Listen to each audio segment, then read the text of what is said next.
everybody, welcome back to 10 Minute Reviews. This is Freya, I'm Jason, and we're bringing you today's video. Alright baby, I see you.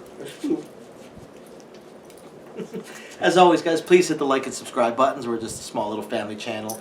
Me, this fuzzy little one, and the wife, and we just love to read, love to talk about books, and we'd appreciate any support you guys might want to give us. Please check the links down below for links to today's book. Go through our Amazon affiliate link. We need traffic through it to stay in it. And thank you to our patrons. And any other applicable links to today's book and stuff like that. At least for our YouTube channel and for Facebook. I don't think we can add the links quite yet on any of the other sites that we are on.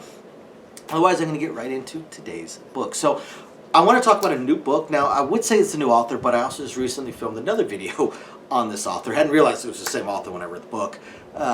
I want to talk about Tim Akers and his book Valhellions. Now, this is part of a series. I think this is book 2, and it's pretty interesting. Now, since I did not review book 1, I'm going to talk about my usual 4 categories. I'll talk about the world, character, plot, the writing style. So, the world, pretty basic. This is an urban fantasy novel. So the world is modern times. It's our times with, of course, this hidden supernatural world, like a lot of urban fantasies. But it crosses with a lot of different myths, mythologies, and history. For instance, there's this war they talk about that occurred, this great battle that occurred, and this is basically World War II. Only World War II on our mundane world was occurring, but in the supernatural world was a far, far, far greater battle with far higher stakes that included gods and their associated mythologies. The Norse mythology is the primary one that is dealt with, at least within this book. Again, since I didn't read book 1, I can't say for sure. And we have this hidden group called the Night Watch, and they are knights. It's K-N-I-G-T-H. The Night Watch that are basically the hidden world's cops, the supernatural world's cops, and they're mundanes for the most. They were mundanes that eventually discovered the supernatural world and got a few things gained from it. We have our wizards, we have our fighters. In a lot of ways, the Night Watch kind of creates the typical fantasy role-playing game type of party with your rogue, your fighter, your sorcerer, your healer, your tank. And then that's where we get into the main character. The main character's name is John, and he is a new member to the Night Watch, him and one of his friends, and he is what they call a warden. He's basically the tank. He has a magic shield, and from the way they talk about the wardens, he's kind of like what the team is centered around. Now, as we get further into the book, we learn more about the characters and what's going on, and especially their boss and paperwork. Oh, they love their paperwork. We also kind of get the feeling that really the Night Watch and these teams, they're pretty disposable. It doesn't really seem like the upper levels of management really care much about the teams. You know, if people die, it's like, you're not the first team, you're like the 50th team.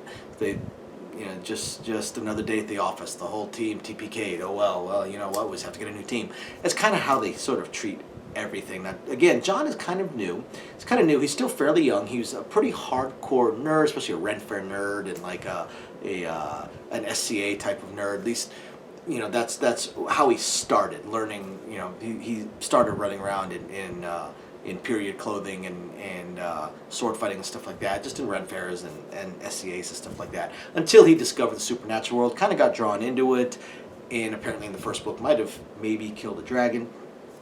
And then basically drafted into the Night Watch and has to, from that point on, be a knight.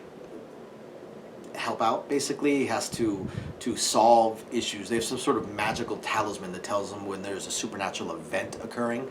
And they go out, the Night Watch goes out and they solve it. Could be, you know, they have to go take out a vampire that's suddenly killing people, or a necromancer suddenly raising up the dead.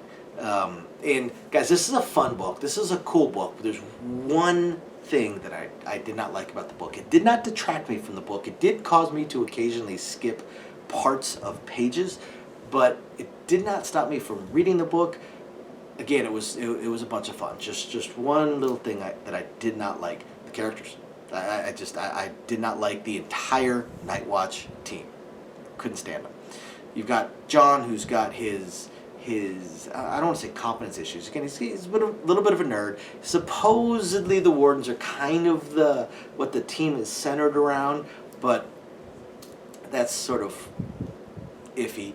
And as the new guy and as kind of a nerd and stuff like that, the rest of the team really gives him a hard time, and then that of course causes him to give the team a hard time. Plus he makes some really questionable, just stupid decisions. He makes stupid decisions, the team makes stupid decisions, then they get on him for his stupid decisions, even though they made stupid decisions also. He does tend to make more stupid decisions than anybody else. But then he does something that helps the team, something that might even save the team. And 5 pages later, they're once again just mocking him, and just, to me, it felt like a team of bullies with an idiot attached.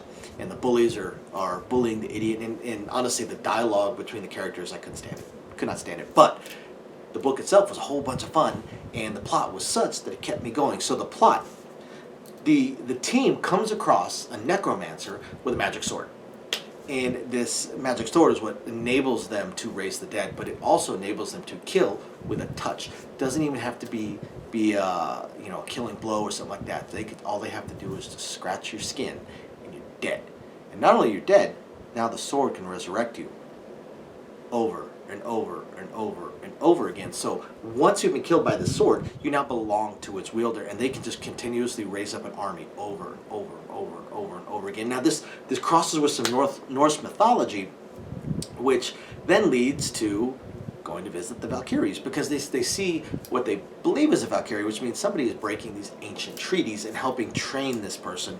And this sword is some ancient piece of history, in a way, magical history and supernatural history and mythology. So this book crosses both the mundane world, the fairy world, and the Norse world, and is a lot of fun. Like especially the Norse side of things, it's an absolute ton of fun. It just a blast. It's just an absolute blast. It really, really is. And the characters are so cool, and I really liked the Valkyrie characters. Really liked all of them. And now I'm going to get into the writing style a little bit, because this one is just straight fun. While I did not like the constant bullying of and honestly the kind of just dumb dialogue between the characters, outside of the team's dynamics, all the rest of it, when they're either talking to themselves or not, just talking out loud in general, talking to other people, it's absolutely hilarious. The dialogue is a riot. It is so funny. So that was a big plus to the book. Akers has written a really, really fun book. Obviously, there's a lot of pop culture stuff too, because again, the character's a nerd. The main character's a nerd, and then you've got some family issues as well going on, because some of the powers associated with his abilities means he has difficulty interacting with the mundane world, even though he has to. He lives there. But again, guys, I laughed a whole bunch of times while I was reading this book. Laughed out loud. It was great. It was a riot and a ton of fun. You guys have got to check it out. Got to check it out. If I were to recommend either of the two Akers books that I've recently read, this would be the first one that I would recommend, even over Wraithbound. This one was just because the dialogue was snappy and fun, just smart-assy and punny, terrible puns, which I love. It was a blast. It was a riot. So after you guys hit the like and subscribe buttons, you got to check out Tim Akers and his book Valhellions. Thank you everybody for watching. We'll catch you guys next time. Bye now.